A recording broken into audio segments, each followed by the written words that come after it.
Welcome to the Winning Edge Investments Podcast. Winning Edge Investments provides industry-leading horse racing and sports betting tips, ratings and education, enabling you to invest intelligently and treat your betting like a business. Go to www.winningedgeinvestments.com to learn more about how you can start to supercharge your betting bank immediately. Treat your betting like a business and invest intelligently with Winning Edge Investments.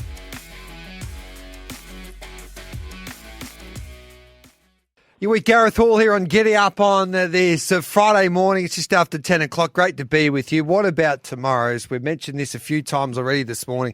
It doesn't get any better. Champions Day is living up to its name at Flemington on a Saturday afternoon. Thanks to Winning Edge Investments, tips and ratings for racing and sports. Let's catch up with Dean Evans now to go through these feature races. The great man. Dino, good morning to you. Good morning, Gareth. How are you? How good are these fields? Yeah. You got to say they've done a good job with this transition and turning them into these three, weight for age races with high prize money over the 1,200 mile and 2,000. And what we're seeing is all these really, really high quality horses coming from different divergent form lines. Sort of all then coming and meeting and putting in that extra run of the carnival for this enormous prize money. So it's been a bit of a masterstroke, and we're just seeing fantastic fields as a result of it. I think a couple of weeks ago, and I've had a chat to Lee Jordan about this, is that I thought that they might be in a little bit of trouble when you talk to connections and stables, what horses would be heading towards a Champions Day. It looked like you would get maybe a few of these stars, but the Champions Day was going to lack the champions of the sport there turning up there at Flemington. But I think it's exceeded everybody's expectations now. And these are I think, apart from Charles Wolfe, I think they've got all of the big stars there on the final day of the carnival. It's grand final day, basically, I think, for the spring where Melbourne and Sydney can come together. And, what a meeting it promises to be. Let's have a look at the champion sprint. Giga Kick's at $5. You've got, as I go through the market here, Bella Nipotina $4.40, Giga Kick $5, Overpass $5.50, Sunshine in Paris at $7, Barraquill at $10, Bellatrix Star at $12, and then you've got Right to Party at $16, Lady Laguna at 20-1. Your thoughts on this, mate? Yeah, look, I think the key form race for the champion sprint, certainly over the last 7 years since its inception, is the Everest. 5 of the 7 winners of the race have come out of an Everest run. Imperatrice belied that, but she sort of fell in. So I think for me, the form line you're wanting to look at is always the Everest form. It's very hard to go past Bella Nipotina. She's just an unbelievable mare. She's been really dominant, winning the Everest after sitting 3 wide, no cover around on the Russell Balding last start. I've got her clearly on top, and she's the one I want to back. And I think the dangers are, Giga Kick, he was only second beaten a nose in the Everest. He won 2 from 3. Has won 2 from 3 down the Flemington Straight. And Sunshine in Paris was sort of a close 5th in the Everest when she was probably a run short there, and then ran second to Bella Nipotina. For me, they're the clear 3 in the race that I want to be on, but I would be backing sort of Bella Nipotina heavily and saving on Sunshine in Paris and Giga Kick. So you're not scared about what's happening down the straight with her? She's had 10 goes yet to win, but I think some of her runs have been mighty in defeat there down the straight at Flemington. Yeah, she's run some big races there on sort of rock-hard tracks, and back early in her career, the rock-hard tracks were a concern for her, but I think we're starting to see now that she's just a mare that keeps blossoming and improving. I don't think the tracks concern her as much. The Flemington track sort of, it's not rock-hard, it's got plenty of give and is suiting every horse, finding over the carnival. So I just think that she's a mare that keeps improving, and I think the sort of the length defeats and that sort of thing, where she was close down the Flemington Straight, but wasn't quite making it happen. I think she's going to overcome that and prove too good. Pride of Jennings at $4.80 in the Champions Mile. Mr. Brightside at $6 with Bet365. You can boost Pride of Jenny to $5.50. In fact, Antino's at $6, Fangirl at $6.50. What a race. Broadsiding $6.50, Another Wheel $10. Steffi Magnetica at $15, Amelia's Jewels at $17. My Oberon's at $23 that was placed in in a King Charles the other day, and then Pinstripe, who won a Group 1 Memsey at the start of the Springs at 40-1. What are you thinking here, mate? Yeah, look, there's only been a couple of runnings of this race since they changed it to weight for age. Not a lot we can glean from the historicals. From a speed map perspective, you've got Pride of Jenny here again, who's going to lead at her usual pretty strong tempo. Another Will and Desert Lightning will be handy stalking her. Mr. Brightside, My O'Brien, Amelia's Jewel will also be up there handy, and some New Energy, Fangirl, Antino up the back. Look, I think there's going to be a heap of speed here. I'm keen on Fangirl. She won the 7 Stakes, second up on a day that was suiting horses on the fence and on speed, and she came from last and won there. And she was just ridden too close in the King Charles III. I think we're going to see with Fangirl something similar to what we saw with Via Sistina, where she'd had a couple of goes in the Pride of Jenny race and struggled and then absolutely blew them away.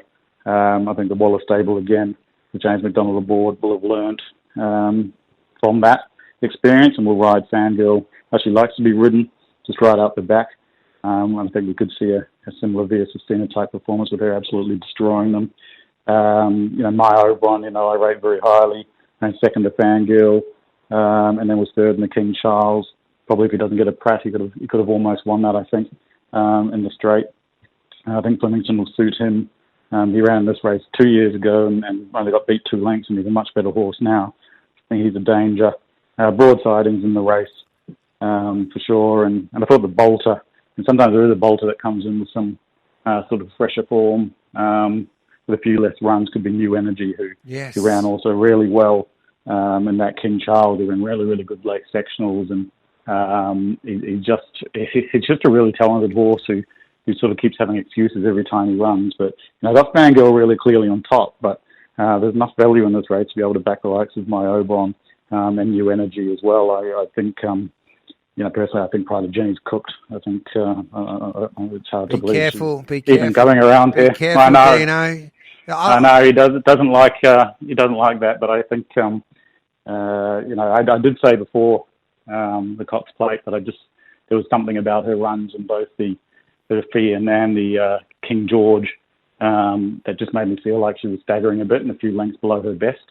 And so, I do think it's going to take a bit of a form reversal, to be honest, to be able to win here. I find that interesting because she smashed Fangirl the other day. Yeah. I think, I think Pride of Jenny's created this real sort of misnomer where the races are run so differently to most races in Australia. Yeah. They can create some funny results, and like we saw in the Cox Plate, Via Sistina had run 5 times in Australia before that Cox Plate. She'd won 3 Group 1s on soft tempos, and she'd really struggled in the 2 races with Pride of Jenny. Yeah. But, they rode her colder.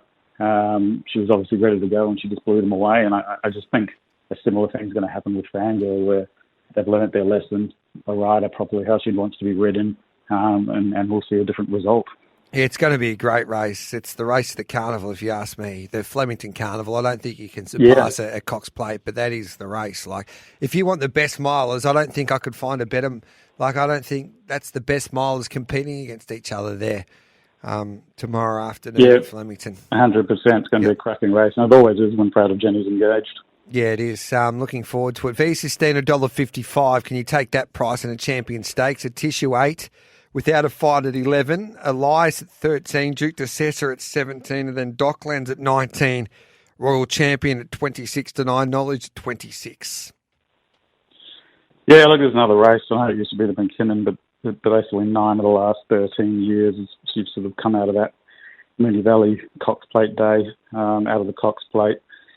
Look, it's pretty hard to go past Via Sistina. She won the Turnbull here and then broke a track record in the Cox Plate, and she'd really have to stub her toe to be beaten and race well below par. The only sort of instance you see that is sometimes you do see horses break a track record and then it's hard to back up. But the Waller machine usually finds a way around those sorts of things. So very hard to beat. Thought that the only dangers, if you're looking for horses in your quaddies or your exotics, I mean, Alias won the Group 3 Kingston Town, which was a really, really high rating race, and beat Geel Wolf there. And she was third in the Group 1 Turnbull, and the format of that's proven very strong. So suited back to 2,000 metres here off the Caulfield Cup run, Elias a chance, and Docklands was second at Royal Ascot, seventh in the Juddmonte International, which was probably the strongest form race in Europe. The fourth horse won the Prix de l'Arc de Triomphe, and then was fifth in the Cox Plate, which is the really good form. So I think VS Justina obviously very hard to beat, but if you're looking for something to beat it, I'd be looking around Docklands and Alias at double figure odds. All right, mate, you enjoy yourself on Stakes Day, Champions Day, so it looks like you're keen on Fangirl and Ballinipatina, especially there in those Group 1s, Dino. Yep. Hopefully we can finish strong. Yep, you've had a wonderful spring, and to get all of your work at Winning Edge Investments, if you type in SEN, you can get this is the best winner that you can back all weekend, a 50% discount for your life, basically, lifetime discount. Yeah, look, we've got a new service. I'll just quickly talk about Vic Ratings and Tips. It does ratings on every day, and he's absolutely nailed the Cup Carnival. We got 7 out of the 9 winners, would you believe, on Cup Day, including the 90-1 winner and the 60-1 winner, and then got another 7 from 9 yesterday on Oaks Day. So there's a service people are wanting to close off with at Flemington. Vic Ratings and Tips is just the MVP by a long way. That is genius if he's been able to do that. Well done, Dino. Yeah. All right, thanks, Gareth. You're a good man. Dean Evans there, winningedgeinvestments.com, tips, ratings and betting education for racing and sports. Bet365, Zach Tunbridge to join me next. At Winning Edge Investments, our team of highly skilled expert analysts and full-time professional punters review the data, crunch the figures, assess the best betting opportunities, and deliver them to your phone via our app and your email inbox in real time so you profit. Go to www.winningedgeinvestments.com. Look at our membership options, make your choice, and enter the promo code PODCAST to receive a special 25% discount on your first membership just for listening. That's PODCAST in capital letters for a 25% ongoing discount on your first membership. Treat your betting like a business and invest intelligently with Winning Edge Investments.